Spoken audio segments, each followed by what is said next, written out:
இன்னைக்கு 2 பேட்டிகள் சமூக வலைத்தளங்கள்ல ட்ரெண்டிங். நீ பேட்டியை எடுத்தா நான் உன் போட்டியை எடுப்பேன் அப்படிங்கிற மாதிரி தாங்க இன்னைக்கு பல இன்டர்வியூஸ் ட்ரெண்டிங்கா இருக்கு. அதுவும் இன்ஸ்டாகிராம்ல ஒரு பழைய இன்டர்வியூ ட்ரெண்ட் ஆகுது, அதுக்கப்புறம் ஒரு புது இன்டர்வியூ ட்ரெண்ட் ஆகுது. என்ன ஒன்னும் புரியலையே, ஒழுங்கா சொல்லு அப்படின்னு கேட்டீங்கன்னா இந்த வீடியோவை அதுக்கு நீங்க ஃபுல்லா பார்க்கணும். வாங்க வீடியோக்குள்ள போகலாம். ஃபர்ஸ்ட் நம்ம கமலஹாசன் அவர்கள் பிக் பாஸ் இருந்த சமயத்துல அவர் அரசியல் வருவாரு அப்படிங்கறது நம்ம எல்லாரும் கணிச்சதுதான். அவர் வந்து டிவியை உடைக்கும் போது இவர் தாண்டா அப்படியே நம்ம இந்தியன் தாத்தாடா அப்படிங்கிற மாதிரி எல்லாரும் ஃபயர் விட்ட காலம்லாம் போய் இவர் போய் ஆளுங்கட்சியில போய் சேர்ந்துட்டாரு. அதன் பிறகு இவருக்கு என்னென்ன ட்ரோல் வந்துச்சு எல்லாமே தெரியும். இப்ப வரைக்கும் டே தம்பி அப்படின்னு இந்த லைன் வச்சு ட்ரோல் பண்ணுவாங்க. அது மட்டும் இல்லாம பலக் அப்படிங்கிற இந்த பேரை வச்சு கமலஹாசன் அவர்களை ட்ரோல் பண்ணுவாங்க. ஆனா இன்னைக்கு மறுபடியும் எப்ப ஆண்டவரே அப்படின்னு சொல்லி ட்ரோல் பண்றாங்க. சிச்சி புகழ்ந்து பாராட்டுறாங்க. அப்படி என்ன ஆச்சு அப்படின்னு கேட்டீங்கன்னா, பல வருஷத்துக்கு முன்னாடி ஒரு இன்டர்வியூல கேட்டிருக்காங்க, நம்ம இந்திய சினிமால தான் பெண்களை ஒரு மாதிரி கேவலமா காட்டுறாங்க சொல்றாங்களே சார், அதை பத்தி நீங்க என்ன நினைக்கிறீங்க அப்படின்னு கேட்டதுக்கு தக் லைஃபா ஒரு பதில் சொல்லியிருக்காரு. அதுதான் இன்னைக்கு ட்ரெண்டிங். பார்த்துட்டு வாங்க.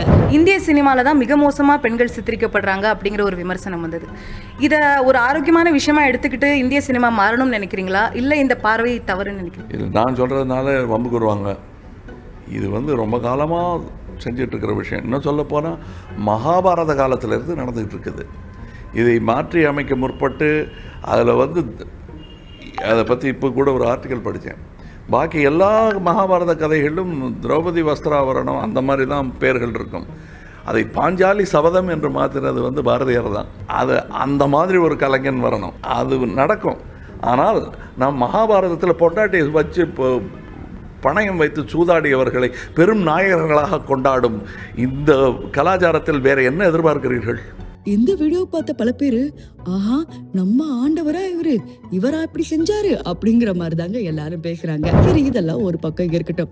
சிவகார்த்திகேயன் அவர்கள் பராசக்தி படத்தை நடிச்சுட்டு என்ன அடி வாங்கிட்டு இருக்காரு இப்போ வரைக்கும் அப்படிங்கிறது நம்ம எல்லாருக்குமே தெரியும். இதுல அப்பப்ப சுதா கொங்கராவோட கேரக்டரா இல்ல என்னங்கிறது தெரியல, தான் கூட இருக்கிறவங்களை ஒருத்தரை மட்டும் உயர்த்தி பேசுவாங்க, ஒருத்தரை கம்மியாவே தான் பேசுவாங்க. இதுல பாத்தீங்கன்னா ஜெயம் ரவி அவர்களை என்ன சொல்றாங்கன்னா, அவர் ஸ்கிரிப்ட் படிச்சு பேசுவாரு, அதர்வா ஸ்கிரிப்ட் படிச்சு பேசுவாரு, ஆனா சிவகார்த்திகேயன் மட்டும் ஸ்கிரிப்டே படிக்க மாட்டாரு அப்படின்னு சொல்றப்ப சிவகார்த்திகேயன் என்ன சொல்லிட்டாங்கன்னா, ஐயோ மேடம், நான் மதராசி, அது மட்டும் இல்லாம அமரன், இதெல்லாம் நான் ஸ்கிரிப்ட் படிச்சுதான் சொன்னேன், ஏதோ நான் ஜாலியா இருக்கிறதுக்காக படிக்க மாட்டேன், நீங்க எப்படி சொல்லலாம் அப்படின்னு சிரிச்சுட்டே நோஸ் கட் பண்ணிட்டாங்க.